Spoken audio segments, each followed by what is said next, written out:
دايما بنقول ان الاستثمار العقاري هو الاستثمار الآمن بناء على المقارنة بالاستثمارات الأخرى اللي ممكن انت تقدر تستفيد منها.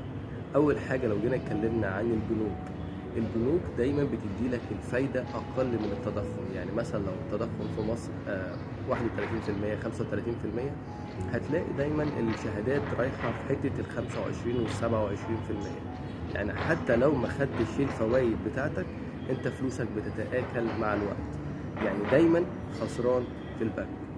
النقطة التانية، لو انت حضرتك فكرت تستثمر في الذهب مميز جدا في اللونج تيرم. يعني انت حضرتك تشتريه وتخليه معاك لمدة 5 و10 سنين، بالتالي كده هتكسب. لكن لو انت في خلال المدة دي حبيت ان انت تسيبه، لازم انت بتكسب عن طريق حاجة اسمها ايه؟ البيع والشراء. يعني انت سعر الشراء لما بتيجي تبيعه بيبقى فرق ما بين سعر الشراء وسعر البيع، هو ده مكسبك او خسارتك. لان للاسف الذهب طبعا مرتبط بالبورصه العالميه، وكمان ان هو مرتبط كمان بالدولار عندك في مصر. ففي احيانا في وقت السوق السوداء دايما بيبقى الذهب متسعر فوق سعره او اكتر من سعره الحقيقي. فبالتالي الذهب فيه ابس اند داونز.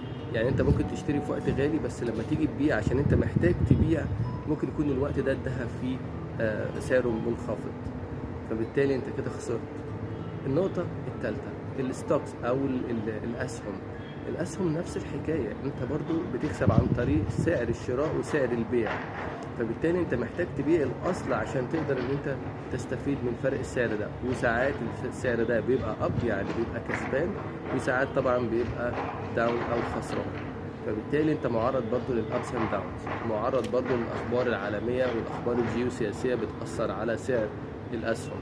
في اسهم بتطلع عوائد، بس طبعا بتبقى عوائد بسيطه جدا مقارنه مثلا لو هتحطها في البنك.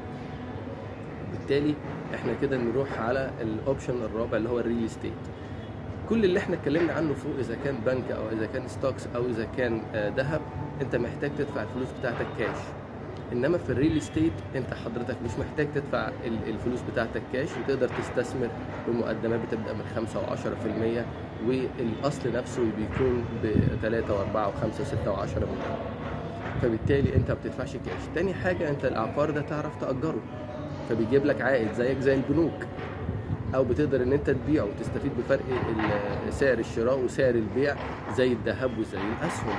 والنقطة الثالثة، ان انت دايما لما بتيجي تأجر، لو انت استلمت عقار كان تحت الانشاء واقساطه على 8 سنين وانت استلمته بعد 4 سنين، فبالتالي انت بتكون عندك فرصة كويسة جدا تكسب اكتر من اللي اشترى المحل بتاعه او المكتب او الشقة بتاعته كاش.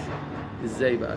لان انت بتبقى في نسبة استلام دايما للوحدة بتاعتك. يعني مثلا لو انت الوحدة بتاعتك ب 10 مليون جنيه، نسبة الاستلام بتاعتك 50% 60%، فانت بتبقى دافع 5 مليون 6 مليون، وكمان بتقدر تستفيد بالايجار كانه على ال 10 مليون. بمعنى حضرتك انت اشتريت وحده بمليون جنيه، نسبه الاستلام بتاعتك 60%، يعني انت دفعت 600,000 جنيه. الايجار بتاع حضرتك بيبقى نسبه من اجمالي ثمن الوحده. يعني انت لو حضرتك بتستثمر في سكني، هتلاقي النسبه بتتراوح ما بين من 3.5 لحد 6%. لو بتشتري مثلا محل بتلاقيه من 8 ل 10%، تشتري مكتب اداري بتلاقيه من 12% ل 15%. لو اشتريت مثلا وحده فندقات يبقى من 15% ل 20%، وليها حسبه معينه.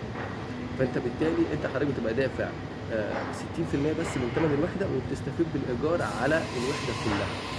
فانت بالنسبه للعقار انت كسبان في الاصل وكسبان في الايجار، وكمان ما دفعتش فلوسك كاش.